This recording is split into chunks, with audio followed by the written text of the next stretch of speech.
Thank you all for being here, and thank you for your coverage. Thanks for you at home. As I said, I guess yesterday morning, we're reminded that it was 50 years ago that the G7, or the advanced nations, leading advanced nations that became the G7, got together amidst economic upheaval, stagflation, conflict in the Middle East. Sounds familiar. And they formed what became the G7 with a mission. And when they met in Rambouillet, France, it wasn't a mission to preserve the old order, but to build a new one, one that could withstand shocks, deepen integration and cooperation, and really deliver prosperity for all citizens. And it's a reminder that nostalgia isn't a strategy. We have to change. And at this moment of transformation, we must turn the many challenges into change. We know there can't be security without economic prosperity, no true security without economic prosperity, but also no prosperity without resilience. We're in a world where shocks are flowing across borders, whether it's through climate change, whether it's through conflict, and we know that resilience is built through a combination of tough choices at home and smart cooperation with like-minded countries abroad. And that, in a small way, but building from that, is part of the objective of these meetings. This G7 is to begin to build that new era of cooperation, one that promotes long-term resilience over short-term efficiency. Now, le progrès réalisé à Kananaskis. Now, this, of course, is not the end of our work. Rather, it is merely the start. We've had conversations over the last couple of days that were highly productive. We had 21 leaders from all continents. Has worked with our G7 partners to determine where we can cooperate, build resilience and lasting prosperity. And that's the approach that Canada is taking as we negotiate a new economic and security partnership with the United States. And as I've stressed repeatedly, we will take all the time necessary to do that, but no more. And yesterday, President Trump and I agreed to continue to pursue those negotiations, intensify them towards a deal within the coming 30 days. And so the President and I, as well as our respective cabinet ministers and officials, will remain in close contact in the coming days to deliver on that timeline. Over the past days, we also met with global leaders who will help determine what is success in the new global system that will emerge over time. And underpinning each of those discussions was, I stress, Canada's readiness to work to create new international partnerships to promote a world that's more secure, prosperous, just, and free. We're looking to deepen alliances with stable democracies who share our interests, our values, our principles, and who look to lead. We look to lead with many of the resources, including human resources and human capital, that the world wants and the values to which so many aspire. And it's those values of freedom, of democracy, and of justice that are behind Canada's unwavering support for a secure, a free and sovereign Ukraine. And this morning I shared with President Zelensky and G7 partners what Canada is doing moving forward in multiple respects with measures to support Ukraine in its struggle in Russia's unjustified and barbaric war. With our international partners, we're launching a major new package of sanctions on individuals, on companies, on vessels, the Shadow Fleet, to exert maximum pressure on Russia. We're also sending over $2 billion in funding for drones, ammunition, armored vehicles to help Ukrainians defend their territory, as well as a $2.3 billion loan to help rebuild the infrastructure in that country. And I take a moment to reiterate our condolences given the barbarism witnessed overnight in Kyiv caused by Russia. G7 leaders also reiterated our commitment to the pursuit of peace and stability in the Middle East. make clear that Iran is the principal source of regional instability and terror. And we've been consistently clear that Iran can never have a nuclear weapon. We urge that the resolution of the Iranian crisis leads to a broader de-escalation of hostilities, including a ceasefire in Gaza. Tout au long de ce sommet, throughout this summit, we have also brought countries together to face up to the most urgent challenges which require international cooperation. And Canada is in a prime position to play a leading role in that process. 7 nations in the past 2 days agreed to move forward in cooperation on several key priorities. We're going to work with our partners in the G7 and beyond, a number of the countries are here today, to develop critical metals and minerals in order to build independence from non-market economies. And to that end, we will create a critical minerals production alliance, a G7-led strategic initiative to stockpile and develop critical minerals needed for defense and technology, including a range from germanium, gallium, graphite, rare earths.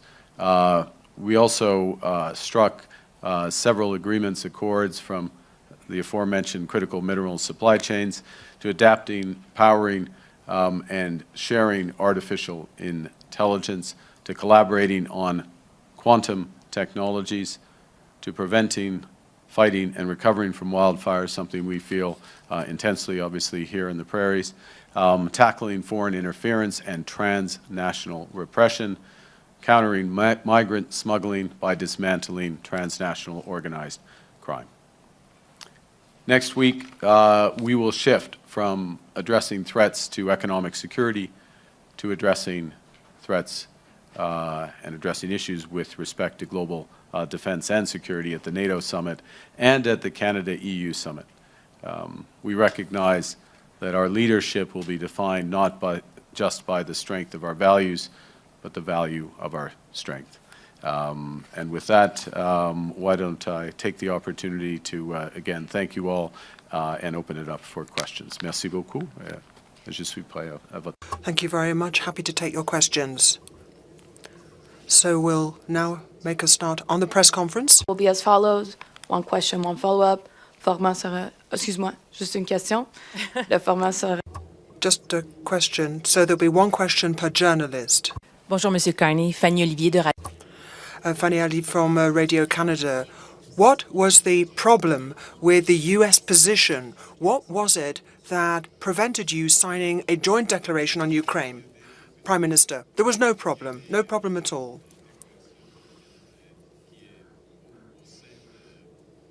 We did have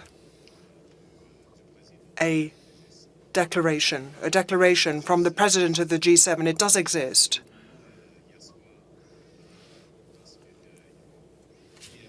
Yesterday evening, of course, certain tragic events took place in the Middle East. And so it was more important, if you like, for us to have a G7 declaration on the situation in Iran. And right now, there is some language here in my declaration.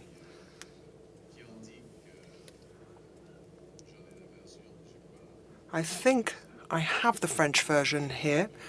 Just bear with me. I can look for it and I can read it out for you.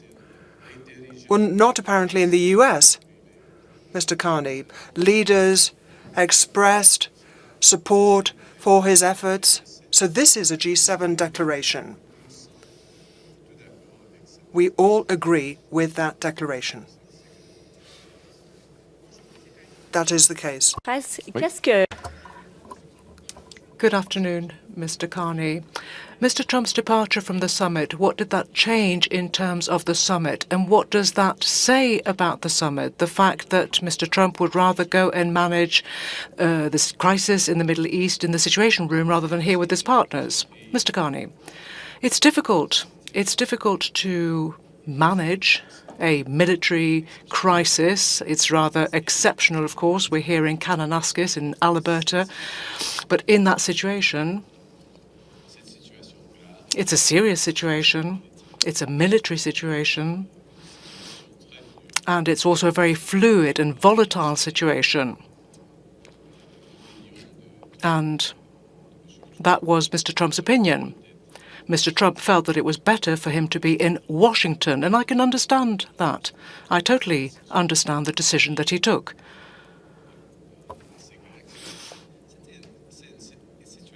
The situation really was exceptional, or is exceptional right now. Émile Bergeron, Canadian Press. Mr. Carney, you've just said that you mentioned Ukraine in your declaration as chair of the summit, the Leaders' Summit. But I would expect a joint declaration on the war in Ukraine, and that didn't happen with the USA. They did not sign such a statement. So what does that mean in terms of consequences? Nothing at all, says Mr. Carney. Declaration, the chair's summary, I refer you to that. I was there. I was there, madam. You know, I'm the chair. I am the chair. I'm the chair, and I was there with President Trump, and we discussed every single word that is in this summary. We just get you on English on the lack of a Mon Dieu, okay. it's just because Yeah, just to be clear, in English. like the yeah. joint statement specifically on Ukraine. The joint statement specifically on it's Ukraine. in your presidential statement or your chair statement, but Yeah. it is not signed by the 7 leaders. Why is that the case? What happened with the United States? As I said in French, rien, nothing. Okay, this was discussed by all 7 leaders. Well, it's more than 7 because we have the presidents of the European Commission and the presidents of the European Council last night at dinner. These exact words, and they're in my chair's summary. We had, as I said in French, we had a declaration given the exceptional and fast-moving situation in Iran. We concentrated on that, and as a specific one, I held this for my chair's summary. I honestly, look, there would be, if you want a nuance or if you want a sense, there would be things that some of us, Canada included, would say above and beyond what was said in the chair's summary. But the recognition of the importance of the initiative of President Trump to achieve a lasting peace, absolutely agreed. That we are resolute in pursuing all options to maximize pressure on Russia, including financial sanctions, agreed. That we recognize that Ukraine alone has committed to an unconditional ceasefire, agreed. And that we all agreed that Russia must do the same. I appreciate the detail in that. I'm going to ask you my question now, if you don't mind. Mike, look. I thought that wasn't your question. I know, but you asked me just for the. This was the equivalent of en anglais for those who follow Canadian press. I would call it en anglais plus, but I appreciate that. In your meeting with Prime Minister Modi, I wanted to ask you, what did you say to him about the murder of Canadian Sikh activist Hardeep Singh Nijjar? We have had a discussion, the Prime Minister and I, about the importance of having the law enforcement to law enforcement dialogue, which is not just dialogue, cooperation directly. The importance of addressing transnational repression, as I noted, including when we met, and obviously there is a judicial process that's underway, and I need to be careful about further commentary.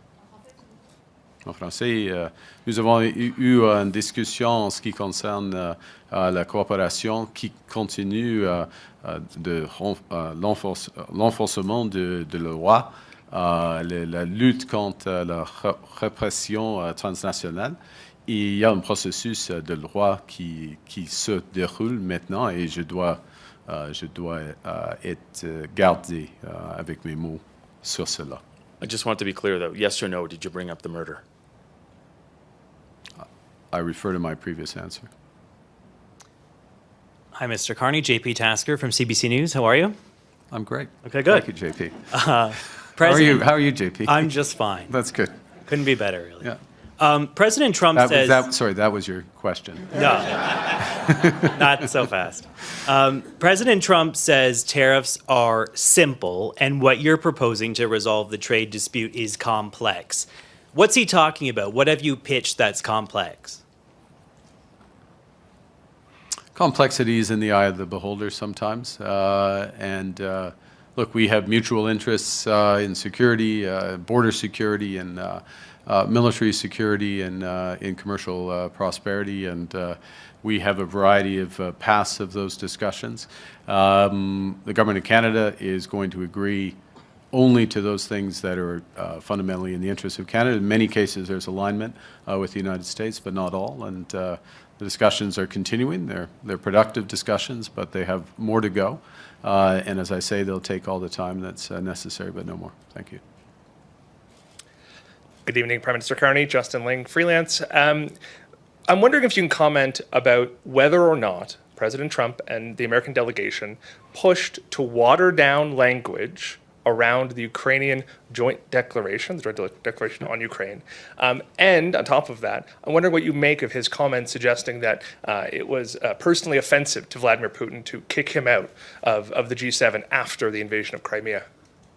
The answer to the first, and I will speak, as you may appreciate, Justin, at these events, I speak with President Trump and his equivalents, not the delegations. The language that's in my declaration, directly with President Trump, no adjustments from my fellow leaders. So the consensus around that language. With respect to, was it personally? It was personally offensive, to put it mildly, to the citizens of Ukraine and the inhabitants of Crimea when Russia invaded in 2014, which was the cause of their ejection from the G8. Good evening, Prime Minister. Christopher Nardi from the National Post. Canada has sent mixed messages in the past on our willingness to supply energy to allies, particularly LNG, to our allies in Europe and Asia. So what are you telling our G partners now about what Canada can do to secure supply? And is it very different from your predecessor's message? I'll just look forward. As you know, or I believe you would, most Canadians do, we view that Canada has a unique opportunity to become an energy superpower. That's in all forms of energy. Would very much, to go to your specific question, would very much include LNG. We're seeing the opening very shortly. We just had opening of one of the major LNG projects, partially Indigenous owned, as you know. LNG Canada is about to be functioning, the largest LNG investment that we've seen. There is more that's possible, and there have been a number of discussions, including here, about potential LNG partnerships. So we look forward to those. As well, there have been a number of discussions, and I'll refer back to one of the decisions at this summit around Canada's immense potential to be a supplier of critical metals and minerals, rare earths. There was, this is my point to bring out my prop, which can you see this? You can't, but this is the magnet that President von der Leyen circulated, which is formed in Estonia by a Canadian company, and it is the only such magnet made outside of China right now. And of course, building that out with rare earth materials in Canada, this is one of many examples that we can supply. So being an energy superpower is conventional, it's critical minerals, it's clean energy, it's nuclear, it's hydro, it's all those aspects. And I would say a tremendous interest in that. And my government, alongside provincial governments, but of course at the core, the private sector is looking forward to developing those in the interests of shared prosperity. Good evening, Prime Minister. Joanna Smith with The Logic. Yesterday, President Trump, after leaving the summit, told reporters that you had discussed Canada's participation in the Golden Dome defense system. Yep. He raised the price tag to $71 billion, or zero, if Canada were to... Is that in Canadian? Or? 50 per state, US dollars, I believe. Well, and so that he's not the only one sharing that. He said it would be a separate deal from any tariffs deal. What can you share about that discussion and where your thinking is now on that project? Well, look, a couple of things. One is that, and part of the spirit, unfortunately, of these discussions is that the world is a much more dangerous place, and the threats that face Canada, face other countries, have shifted quite dramatically. We can see exactly unfortunately, in very tragic respects, what's happening in the Middle East as we speak, in terms of threats from ballistic missiles, the necessary to have ballistic missile defense. Canada, our geography is less and less of a shield, of a natural shield in those respects. Russia is an aggressor. Other hostile states are in prospect, terrorist organizations as well. We need to protect ourselves. That's part of the reason why, well, those are the reasons why we've started with the over-the-horizon radar scheme with the Arctic, which is one component of a broader protection that needs to be put in place. There are many reasons why partnering in this case, not all cases, but in this case, partnering with the Americans would make sense. We certainly do already, as you know, in NORAD, and this is a potential extension of that. But these are live, ongoing discussions, we'll continue to pursue them as long as they make sense for Canada. Bonsoir, M. Carney, Guillaume Saint-Pierre, Journal de Montréal. Oui.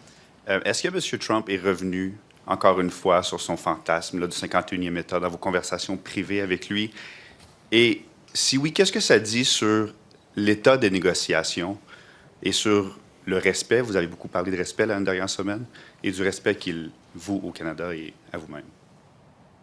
Non, et il y en a beaucoup de respect pour le Canada. Donc il l'a pas mentionné du tout? Non. Vous êtes déçu, évidemment, mais... Okay. Hi, Prime Minister Brian Platt with Bloomberg. I wanted to ask about this 30-day window now that you've set up with President Trump. Can you explain, was this your idea for a 30-day window? Are you trying to put a deadline in place? And is retaliation still, do you move to retaliation if this 30 days expires without a deal? What's the rationale here, and what happens if you don't get to a deal? Well, look, there are many aspects of the relationship with the United States, and many of your good questions have touched on them, from security, border security, commercial, financial, otherwise. We don't want to, with respect to the specifics around specific tariffs, there's a certain amount of information that's necessary. There's certain decisions that can be taken given that information and given the relative perspectives. And quite often in negotiations, having a form of deadline is helpful to concentrate the mind. And that can be the case here. The teams are working well. There's exchange of information, exchange of ideas, and having that focus will be helpful. What was the second part of your question? Retaliation. You have not retaliated to the doubling of steel and aluminum. No, we have not yet. We retain the flexibility in order to do so, and we are looking. But I will say one thing which is related to that, which is we are looking very actively about the risks from third-party or third-country flows of steel, and mainly steel, but possibly aluminum, into Canada. And the need to provide protections from that. So we're looking at the modalities and ways of doing that, and we're very alive to that. That's the first. We're also, of course, looking to provide liquidity and other support to the firm. So, look, we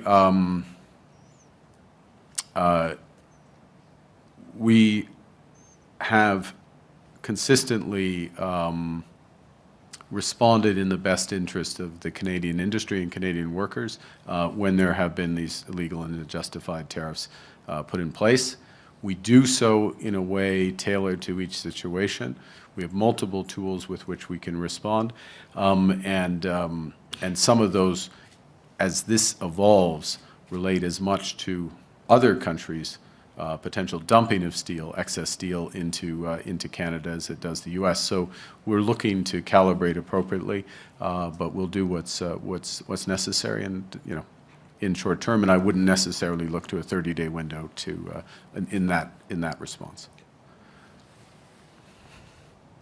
Hi there, Mark Carney with the Globe and Mail. On the 30 days, are we expecting to see a full deal announced in 30 days? A blueprint of a deal, and has Donald Trump ever given you any indication that he is willing to remove all tariffs on Canadian goods as the Canadian delegation and yourself have requested? Well, it's a negotiation, so that's our position. At present, the United States may have a slightly different position, but we'll pursue one that is in the best interests of certainly Canada and aligned with U.S. interests. Thanks. A blueprint versus a full deal? On verra. We'll see. Look, it's we have a full deal. It's called USMCA. Kuzma here. Last question. Yeah. Good evening, Prime Minister. My name is Gaurav Sawant. I work for India Today in Delhi. Your meeting with Prime Minister Narendra Modi, how would you describe that?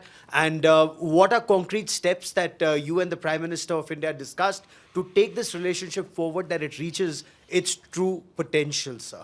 Well, I think several things, if I may say. I would say the meeting, the fact of the meeting. Let me say a few things. First, just in terms of Prime Minister Modi's attendance at the G7. Prime Minister Modi has attended every G7 since 2018. That is a reflection of the size of the Indian economy, the dynamism of the Indian economy, Indian technology, the leadership position India plays in a host of venues from G20 and beyond. So as chair of the G7, hosting the Prime Minister in that context is entirely natural, entirely consistent. I fully expect the Prime Minister of India will be in attendance at the G7 next year, for example, in France. First thing. Secondly, in terms of the bilateral relationship, which is your question, I think the meeting today was important, but I would describe it as foundational, as a necessary first step, an exchange of views, frank, open exchange of views around law enforcement, transnational repression, as two examples, an agreement to provide the necessary foundations to begin to rebuild a relationship based on mutual respect, sovereignty, trust. And that begins with what was agreed, you asked for concrete, which is that we will move to appoint high commissioners again. And let me just finish by putting that in context, which is there are very deep ties of people and businesses between Canada and India. It's well known. It's part of your point about where the relationship could go.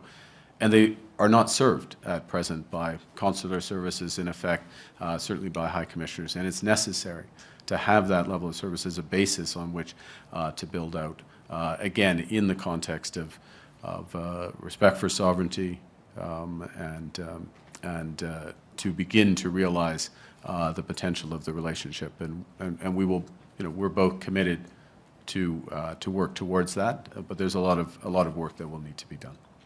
Okay, thank you very much. I'm going to close. I'm going to make one final comment, if I may. Just this is an ad lib to the question you didn't ask. What was it like in the room? I'll just say this, having been at a number of summits, G7, G20 summits, just to give a bit of a flavor. The advantage of particularly the G7 is that there are only, oddly, 9 people in the room because of the 2 extra not extra Europeans, the right amount of Europeans, but there's 2 other Europeans. And there's 9 people in the room, and they're the principals, they're the leaders, and there is a great amount of direct dialogue and discussion, very frank exchanges, very strategic exchanges, differences of opinion on a number of issues, but from an effort to find common solutions to some of these problems. And that is particularly valuable, in my opinion, and I'm a new leader in this context. I have been around these things, but a new leader in this context, where we had several other new leaders, G7 leaders, because you're building those relationships, you're building those trusts. It will be very valuable, for example, next week when the core of the G7, which was the core of NATO, is together making major decisions on defense and security partnerships. And so the fact that at a time when multilateralism is under great strain, and I'm absolutely clear it is, that we got together, we agreed on a number of areas, the 6 related statements, we agreed on the perspectives on Iran, despite the impressive minutia questions, if I may, on the detail of words around Ukraine. Agreed on that aspect of maximum pressure in variable ways using financial sanctions.